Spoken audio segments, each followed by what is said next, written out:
नमस्कार, मैं हूं प्रियंका डामोर और आप देख रहे हैं रेडियो वेरितास एशिया की हिंदी सर्विस। कलीसिया समाचार में आप सभी का स्वागत है। कलीसिया समाचारों में प्रमुख है। पोप फ्रांसिस ने कहा, अपने जीवन में प्रार्थना को प्राथमिकता दें। रूस के स्कूल में गोलाबारी हुई। कोविड-19 से एक दिन में 10 कैथोलिक पुरोहितों की मौत। कर्नाटक में महामारी से पीड़ित लोगों की सहायता। भीमा कोरेगांव मामले में सुप्रीम कोर्ट ने नवलखा को जमानत देने से इनकार किया।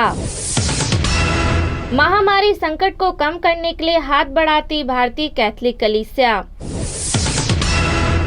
अब जानते हैं समाचार विस्तार से। पोप फ्रांसिस ने कहा, अपने जीवन में प्रार्थना को प्राथमिकता दें।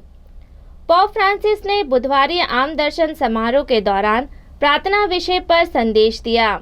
इसी के मद्देनजर उन्होंने ट्वीट कर प्रार्थना की प्राथमिकता पर जोर दिया। पोप फ्रांसिस ने संदेश में लिखा, प्रार्थना करना आसान नहीं है।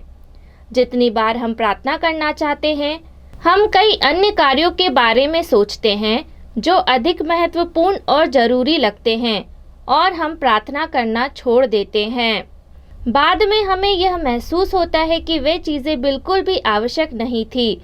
हमें अपने जीवन में प्रार्थना को प्राथमिकता देना चाहिए।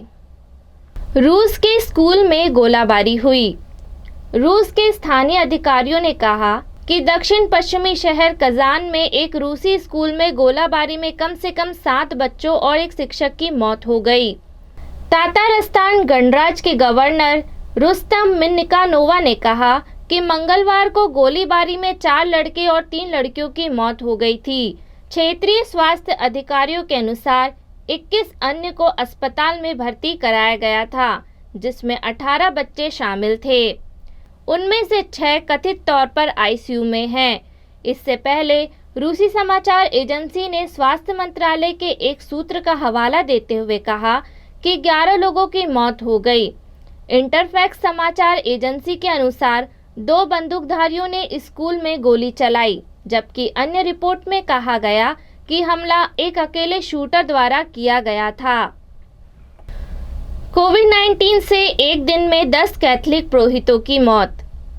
नई दिल्ली। देश के विभिन्न हिस्सों से आ रही जानकारी के अनुसार भारत में पिछले 24 घंटों में 10 कैथोलिक पुरोहितों की मौत हो गई है। 6 पुरोहितों की मौत 12 मई को और 4 की पिछले दिनों में हुई। कोविड-19 से 10 अप्रैल से अब तक 92 पुरोहित और एक सेमिनेरियन की मौत हो चुकी है। 12 मई को दक्षिण भारत के चर्च ने एक और पुरोहित को खो दिया, जिन्हें दक्षिण भारतीय राज्य केरल के मुन्नार में एक वार्षिक रिट्रीट में भाग लेने के बाद कोविड-19 पॉजिटिव पाया गया था। प्रोटेस्टेंट चर्च के 100 से अधिक पुरोहित 13 से 17 अप्रैल की रिट्रीट के बाद कोविड-19 से संक्रमित थे। कर्नाटक में महामारी से पीड़ित लोगों की सहायता। बेंगलोर के 6 बड़े ख्रिस्तीय गैर सरकारी संगठन एक साथ मिलकर महामारी से पीड़ित लोगों की मदद कर रहे हैं। फादर जॉर्ज ने बतलाया कि संगठन के स्वयंसेवक बिना रुके महामारी के बावजूद शहर के चारों ओर घूमते एवं महामारी से प्रभावित लोगों के लिए खाद्य सामग्री बांटते हैं। उन्होंने बतलाया कि कोरोना की पहली लहर में बेंगलोर में 26,000 लोगों के बीच 1 लाख से अधिक मास्क बांटे थे। साथ ही कुष्ठ रोगी, HIV से पीड़ित, विकलांग एवं शरणार्थियों और प्रवासियों की मदद की थी। फादर ने बतलाया कि कर्नाटक के सुदूर जंगलों में जाकर 1500 आदिवासी परिवारों की मदद 40,000 भोजन पैकेट देकर की थी। स्वयंसेवक एम्बुलेंस ड्राइवर लोगों के पास भी पहुंचते थे, जिन्हें दाह संस्कार के लिए घंटों इंतजार करना पड़ता था। उन्होंने कहा कि अब हम भारतीय मूल के डॉक्टरों के ब्रिटिश एसोसिएशन के साथ सहयोग कर रहे हैं। भीमा कोरेगांव मामले में सुप्रीम कोर्ट ने नवलखा को जमानत देने से इनकार किया। नागरिक अधिकार कार्यकर्ता गौतम नवलखा को एक झटका लगा। 12 मई को सुप्रीम कोर्ट ने महाराष्ट्र के भीमा कोरेगांव में कथित तौर अलगर परिषद माओवादी लिंक मामले में जमानत मांगने की उनकी याचिका खारिज कर दी।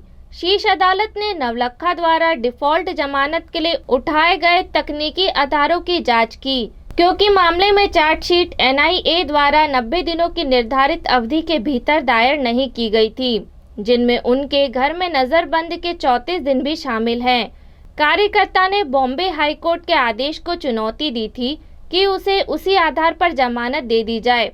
अपनी अपील के साथ विचार विमर्श करते हुए शीर्ष अदालत ने कहा कि व्यक्तिगत स्वतंत्रता शायद संविधान के तहत मान्यता प्राप्त सभी मूल्यों से सबसे महत्वपूर्ण है। महामारी के संकट को कम करने के लिए हाथ बढ़ाती भारतीय कैथोलिक कलीसिया। भारत की कैथोलिक कलीसिया ने कोविड-19 महामारी की विनाशकारी दूसरी लहर के खिलाफ देश की लड़ाई में अपनी स्वास्थ्य संस्थानों के लगभग 60,000 बिस्तर उपलब्ध कराए हैं। भारतीय कैथोलिक धर्माध्यक्षीय सम्मेलन के अध्यक्ष मुंबई के कार्डिनल ओसवाल्ड ग्रेसियस ने कहा कि 50,000 से अधिक धर्म बहनें आमतौर पर इन संस्थानों में काम कर रही हैं, जिनमें से 1,000 योग्य डॉक्टर हैं। उन्होंने एशिया न्यूज से कहा, तबाही का सामना करते हुए भारत की कैथोलिक कलीसिया उन सभी पीड़ितों की मदद करने के लिए पूरी कोशिश कर रही है। इसी के साथ कलीसियाई समाचार समाप्त हुए। अगली बार फिर मुलाकात होगी नई खबरों के साथ। नमस्कार।